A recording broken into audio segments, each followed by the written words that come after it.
Hello friends, welcome back to my channel. চলে এসেছি নতুন আরও একটা ভিডিও নিয়ে। আমি পৌলমী, আমার চ্যানেলে তোমাদের সকলকে জানাই অনেক অনেক স্বাগত অ্যান্ড ওয়েলকাম। তোমরা সবাই কেমন আছো? আশা করছি ভালো আছো, আমিও বেশ ভালো আছি। তো চলে এসেছি আরও একটা পলাশকাণ্ড গল্পের নতুন তথ্য নিয়ে, নতুন একটা আপডেট নিয়ে, যেটা এখন সোশ্যাল মিডিয়ায় ভীষণভাবে চাঞ্চল্য তৈরি করেছে, যেটা এখন ভীষণভাবে চলছে, যেটা কথাটা সেটা নিয়ে। কারণ জানো, একটা মানুষ যখন মারা যায়, যেমন পলাশ সাহা যখন মারা গেছে, তার পিছনে নিশ্চয় অনেক রহস্য আছে।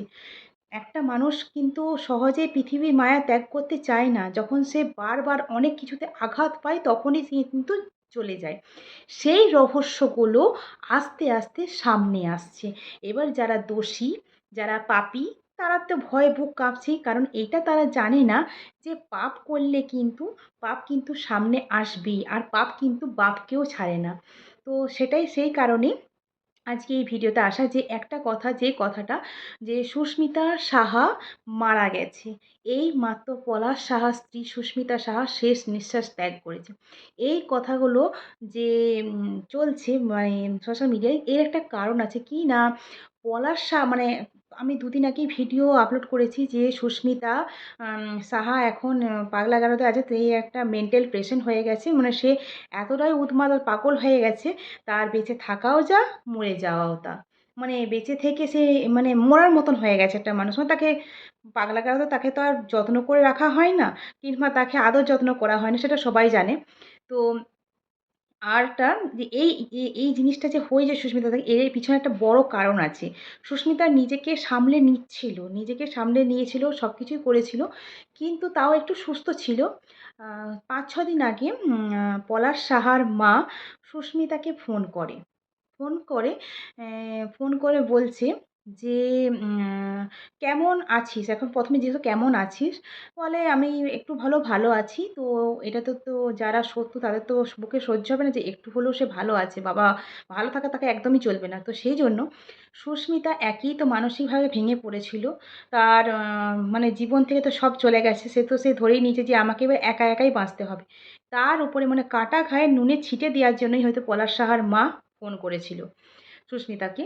দিয়ে বলে, তার আগে বলছি যে এই কথাগুলো কি করে সোশ্যাল মিডিয়ার সামনে এলো, কি করে আমাদের মতন ইউটিউবাররা জানতে পারলো, সেটা আমি পরে বলছি। কিন্তু কি কথা বলেছে সেটা বলি আগে।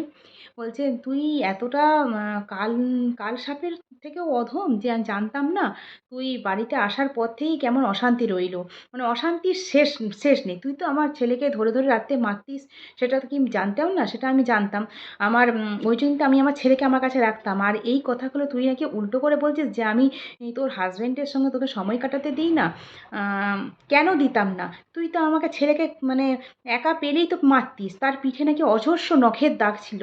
সুস্মিতাকে এই কথাগুলো বলছে। আর সুস্মিতা বলছে, এটাও বলেছে, তোর তো প্রথম থেকেই মাথা একটু খারাপ ছিল। তোকে এটাও চেয়েছিলাম যে ডাক্তার দেখানো, তুই তো ডাক্তারই দেখালি না।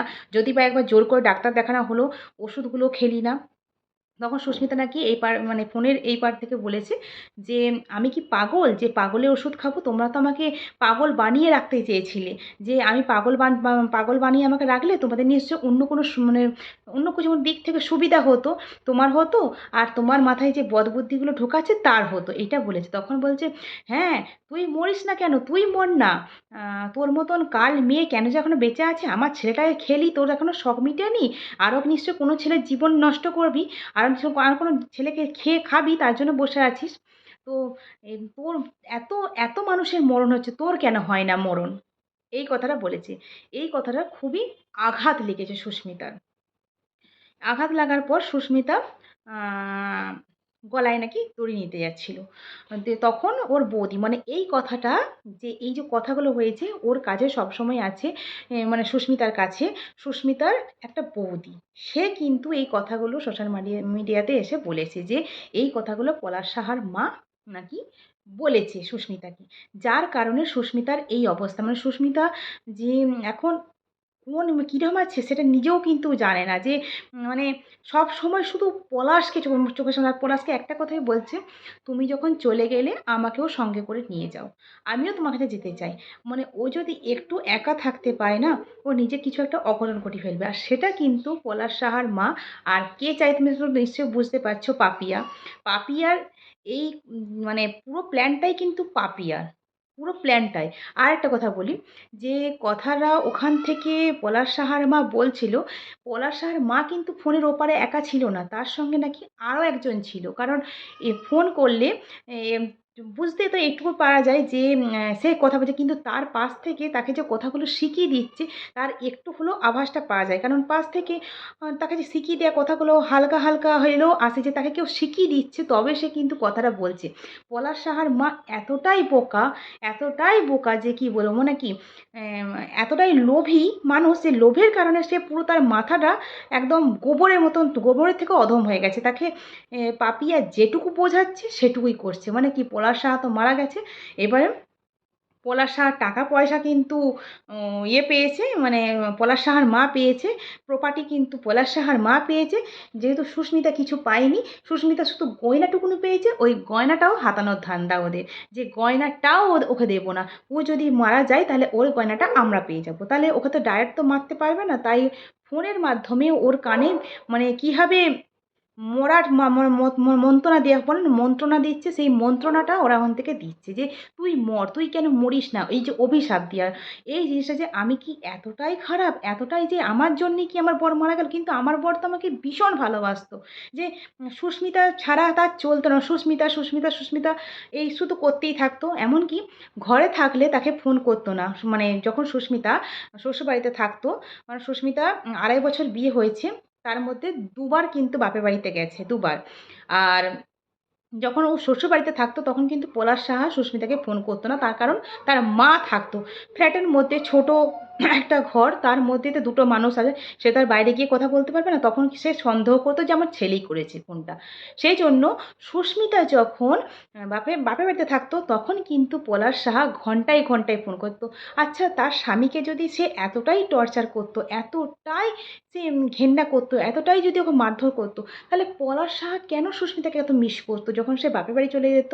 তাহলে এতটাই কেন ওকে ফোন করে, মানে সবসময় প্রত্যেকটা সময় তার খবর নিয়ে আসছে, কী করছে, সে খেয়েছে কি না, তার শরীর ঠিক আছে কি না, সমস্ত কিছু খবর নিত। কেন নিত এটা? আর এইটুকুই জানি, যদি সে এতটাই খারাপ হবে যে তার স্বামী তার জন্যেই মারা গেছে, তাহলে ডিভোর্সের কথাটার পর যখন ওর মা, মানে পলাশ সাহার মা পলাশ সাহাকে ডিভোর্সের জন্য জোর করছিল, যে তুই ডিভোর্স দিয়ে দে, ছেড়ে দে ওকে, তো ওকে আমি 1 মাসের মধ্যে আবার বিয়ে দিয়ে দেবো, তুই দেখিস 1 মাস লাগবে তোর বিয়ে দিতে আমার, তুই যে হারে একটা যেমন চাকরি করছিস না, যে পজিশনে তুই আছিস, যেরকম ইনকাম করিস, তোর মতন ছেলে তো মেয়ে, মানে মেয়ে লাইন লেগে যাবে, তুই ওকে ছেড়ে দিই, আমি তোর 1 মাসের মধ্যে বিয়ে দিয়ে দেবো। এই কথাটা নাকি পলাশ সাহা মা বলেছিল সুস্মিতার সামনে। আর এই কথাটা মানে পলাশ সাহার খুব আঘাত লাগে, যে মা আমার, যাকে আমি ভালোবাসি, মানে আমার ভালোবাসাটা মায়ের কাছে কিছু ম্যাটার করে না, ম্যাটার করছে মানে যে মেয়ের কাছে টাকা পয়সা থাকবে, মানে বাপের বাড়িতে, সেই মেয়ে নাকি ঘরে, মানে এই ঘরে এলে সে সুখ শান্তি বইয়া নিয়ে আসবে, সেটা সুস্মিতা পারবে না, কারণ সুস্মিতা বাপের বাড়িতে তো পয়সা টাকা পয়সা কিচ্ছু নেই। তো যার কারণে প্রত্যেকটা মুহূর্ত, প্রত্যেকটা সেকেন্ড, মানে যতক্ষণ পলাশ সাহা বাড়িতে থাকতো ততক্ষণ কানে ওই মন্ত্রণা দিতে থাকতো, যে ওকে ছেড়ে দে, ডিভোর্স দিয়ে দে, ছেড়ে দে ওর। এমনকি পলাশ সাহা একবার মানে শেষ পর্যায়ে এসে এটুকুও বলেছিল, যে আমি যদি তোমাকে ছেড়ে দিই, তো তুমি সেটা চিন্তা করো না, আমি তোমার সমস্ত কিছু খরচা চালাবো, তুমি শুধু বাপের বাড়িতে থাকবে। এই যে কথাটা বলার পর দুজনে কান্নাকাটি করেছিল, সেই খবরটাও সোশ্যাল মিডিয়ার মধ্যে তোমরা অনেকেই জানতে পেরেছো, যে এই খবরটা হওয়ার পরও কিন্তু ওরা দুজনে খুব কান্নাকাটি করেছিল, দুজনে সুসাইড করতেও গেছিল, তখন পারেনি। তাই পলাশ সাহা অফিসে গিয়ে নিজের রিভলভার দিয়ে নিজেকে শেষ করে দেয়। সেটা কিন্তু পলাশ সাহার মায়ের দোষ না। দোষটা কোথায়? দোষটা হচ্ছে সুস্মিতাই নাকি পলাশ সাহাকে মেরেছে, সুস্মিতাই নাকি মন্ত্রণা দিয়েছে, তুমি মরে যাও, তুমি চলে যাও, এটাই এই মন্ত্রণা নাকি সুস্মিতা দিয়েছে। তাই এখন পলাশ সাহার মা প্রত্যেকটা মুহূর্তে চাইছে যে সুস্মিতা কখন মারা যাবে, সুস্মিতা কখন শেষ নিঃশ্বাস ত্যাগ করবে। সুস্মিতার মাও কখন আমার মতন সন্তান হারা হবে, সেটা নিয়েই এখন পলাশ সাহার মায়ের হচ্ছে এই নিয়ে মাথা ব্যথা, যে কখন সে মানে সে যে পাগলা গারদে গেছে, এটা বলছে পুরোটাই নাটক, পুরোটাই নাটক। পাগলা গারদে গেছে বসে থাকতে। আয় রে ভগবান! পাগলা গারদে গেছে বসে থাকতে। পাগলা গারদে মানুষ বসে থাকতে যায়? আমার তো মনে হচ্ছে সুস্মিতার বদলে পলাশ সাহার মা আর পাপিয়াকে পাগলা গারদে নিয়ে যাওয়া উচিত ছিল। তারা ওখানে গেলে একটু মানে মাথাটা ঠিক হতো। অন্তত সুস্মিতার মতন অন্য কোনো মেয়ের আর ভবিষ্যৎটা নষ্ট হতো না।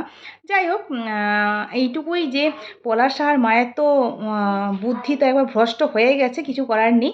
কিন্তু সুস্মিতা যেন ঠিক থাকে এইটুকুই চাইবো। আরও যখন নতুন, নতুন আমি আপডেট পাবো অবশ্যই তোমাদের কাছে নিয়ে আসবো। তো ততক্ষণ তোমরা ওয়েট করতে থাকো আর আমার চ্যানেলের পাশে থেকো।